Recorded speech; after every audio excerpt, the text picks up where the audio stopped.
Chair, I think this afternoon, as Canadians watch either online or through a different form, I think it's important for us just to make the case here and provide a context of where we're at.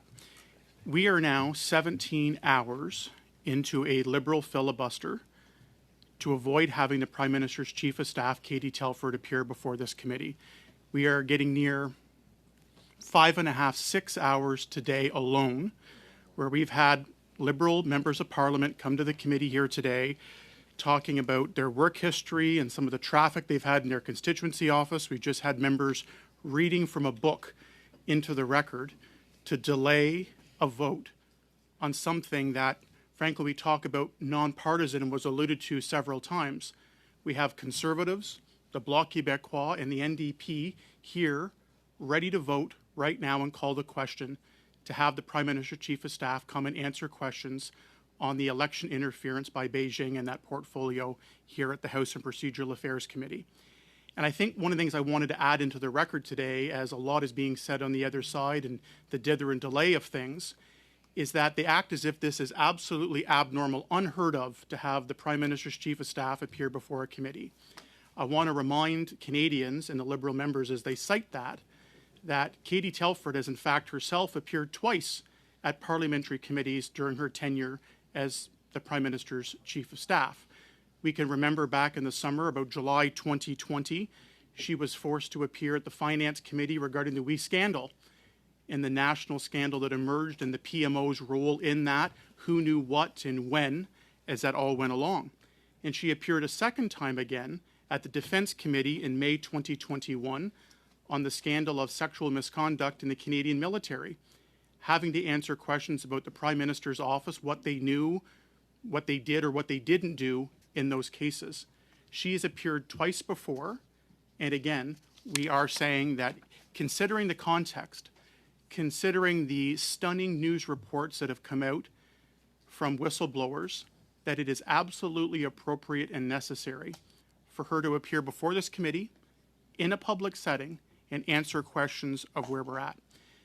Madam Chair, I'll just say today we are again 6 hours into this meeting, and many Canadians would say it would not be informative. I've actually found today to be very, very informative, and I think Canadians should draw that same conclusion.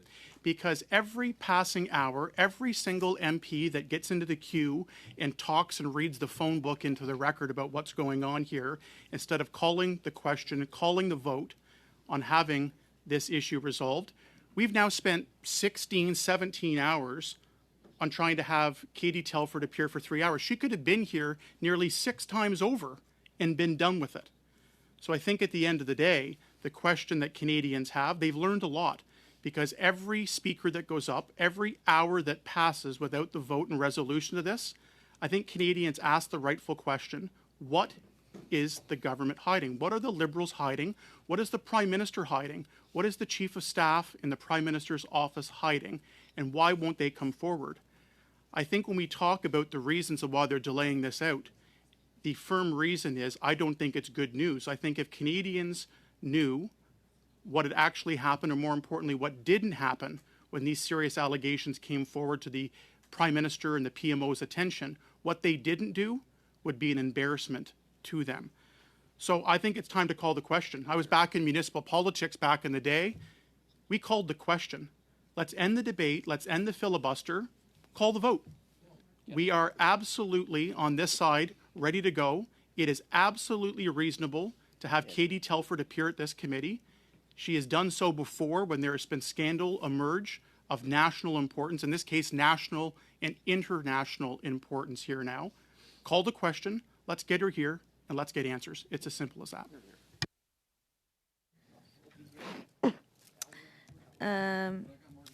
Mr. Duncan, I appreciate that. And what's kind of interesting about that comment to me is I do always maintain a list, and when there's nobody on the list, I do tend to call the question. And the very last time I did that, it was actually members on that side who were really upset that I was calling the question when my list had been exhausted. So I take the advice you have provided to me. I will hope that members will come to an understanding or a way to call the question, and I too look forward to that happening. I think what I'm going to do is we have Mr. Turnbull, Ms. Lambropoulos, Mr. Fergus, and Mr. Garrett's on the list. But just before we get to Mr. Turnbull, I think I'm going to just do a quick 15-minute health break, 10-minute health. I'm going to call it a 10-minute because it always takes